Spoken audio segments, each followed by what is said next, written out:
on land.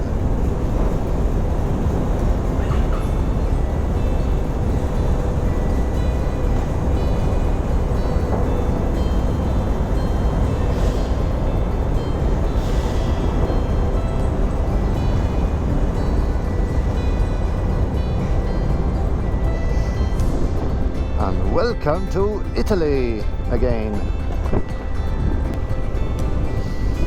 So hopefully we won't get stuck here for too long.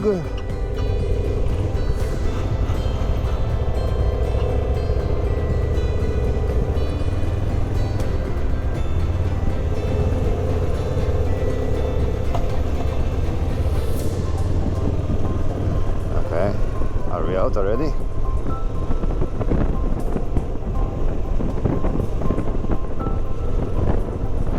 So guys, we are off the freeway, and of course we're in the region of Puglia.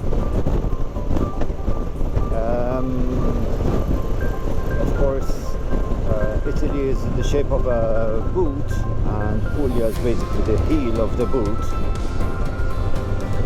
Now, our first stop is going to be the village of Alberobello. Quite a must-do when visiting the region of Puglia. Although I've been to Puglia many times, I've never had the opportunity to visit Alberobello. So this will be a first for me, and Alberobello is famous for its Trulli. Basically the Trulli are cone-shaped huts or houses, but anyway, I'll be telling you more about the Trulli and Alberobello later on when we're off the bike.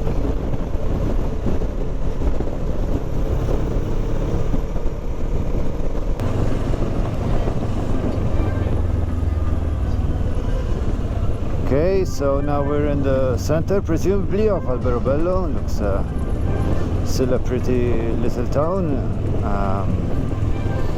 irrespective of the Trulli, which are ahead of us.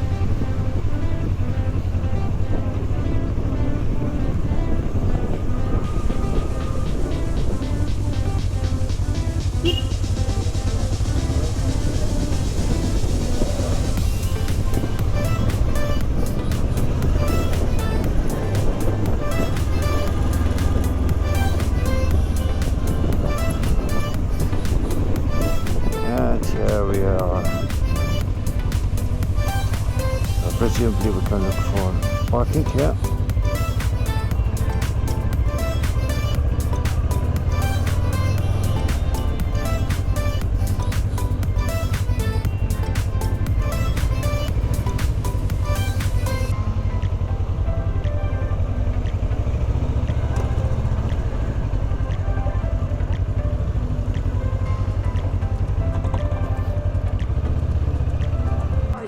So we are at the main areas of the Trulli. Just a quick explanation on the symbols on the roof. Basically they're mystical symbols, including stones. Well, these have just round stones, but basically they're basically the word of evil spirits and brings good luck to the residents of the house. But this is one of the more commercial areas of the Trulli. So we're going to be heading to another area which is more residential. So let's go. So, this piece of information on the Trulli. So basically, as you can see here from the construction method, basically these are of a dry construction, so there is no mortar in between the stones, and they were built like that with brick. Basically, so these slates put over each other, and they're freestanding basically without any cement or mortar keeping the stones together. So basically there used to be a tax on buildings when the area was under the Kingdom of Naples around the 14th century. So what they used to do is build these kind of buildings with freestanding stones, and that's also one of the reasons of the conical shapes of the domes, because basically if the stones are freestanding they have to support each other. And the reason was that basically they did not want to pay the tax to the Kingdom of Naples, so they needed a type of building which could be dismantled very quickly and rebuilt very quickly. So that's the idea behind the Trulli. Trulli, as I mentioned before, are typical of this valley, although there's the highest concentration here in Alberobello, around 1,400 structures of the sort over here.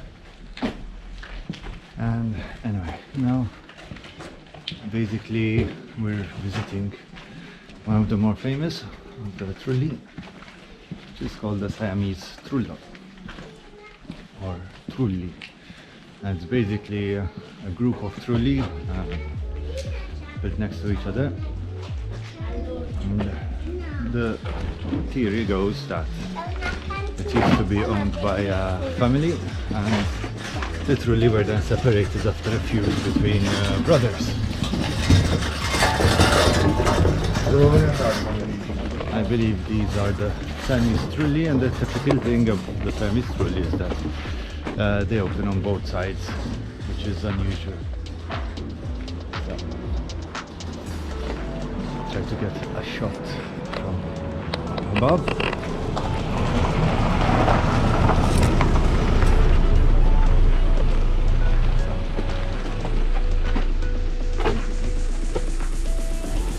That's how they would look on the inside. Okay, now it's time to go to the next one, which is the Trullo Soprano. So we're here at the Belvedere, and you can see behind me over there all the main area of the Trulli.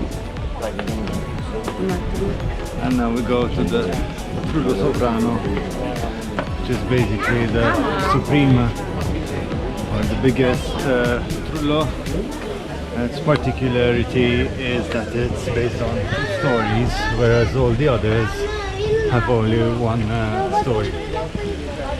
So, the aspect of the architecture of the Trulli is that the cone-shaped domes they have as roofs also serve for insulation.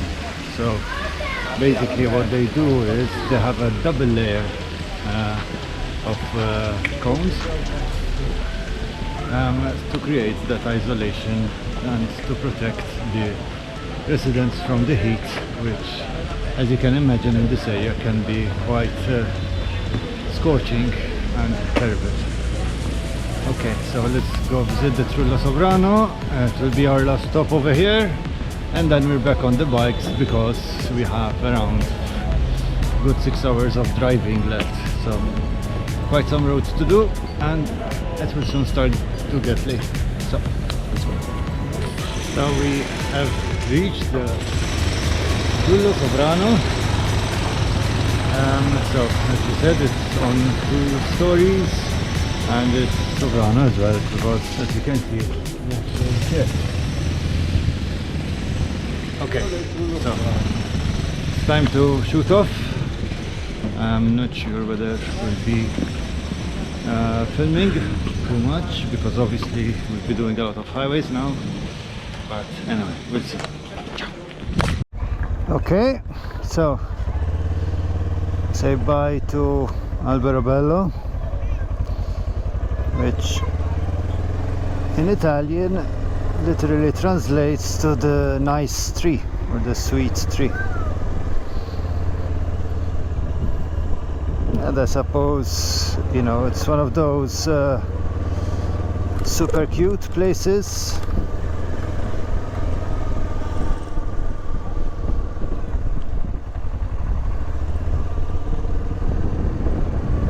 I would tend to think that the ideal is to spend the night here. I'm sure that at night it's quite magical as well, and if it's hot like today, especially, I'm literally melting. I feel like an ice cream thrown into a hot oven. But anyway, very nice place to come to, definitely worth it.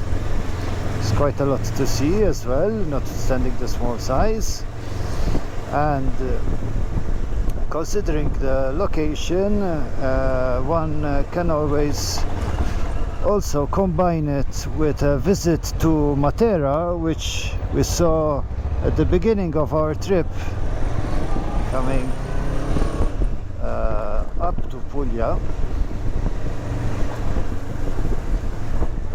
In actual fact, both Matera and Alberobello are quite close to each other, maybe an hour and a half away. So a visit to both will make a very nice holiday.